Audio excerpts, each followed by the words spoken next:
United Nations shut down all aid shipments to Syria this morning after a convoy was hit by an airstrike. The Syrian Red Crescent says the overnight attack killed its top official in that location. It follows a weekend airstrike by the American-led coalition that killed dozens of Syrian government troops. Elizabeth Palmer is in Aleppo, Syria, where the violence has left a week-long ceasefire in shambles. Elizabeth, good morning. Good morning.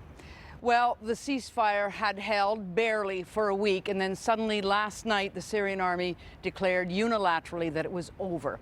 And almost immediately shells began to rain down on the opposition-held side of Aleppo.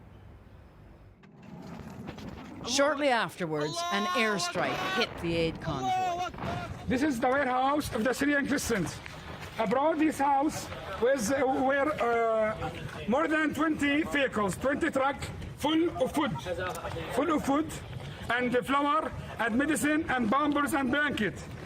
And the Red Crescent warehouse where it was unloading humanitarian relief. A rescue worker was among the first to arrive on the scene. You see, bombers as a aid, bombers, aid from the UN.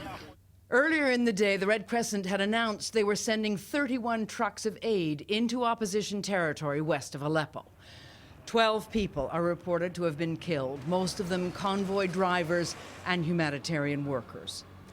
There was even more civilian carnage inside opposition-held Aleppo last night. Activists report at least 45 dead, including several women and a child.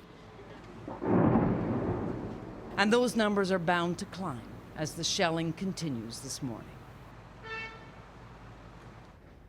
The UN is furious. Its aid chief has said that if it turns out the convoy was deliberately targeted, that could amount to a war crime. Meanwhile, the United States is still saying that it is open with Russian cooperation to resurrecting the ceasefire. Charlie? Elizabeth, thank you.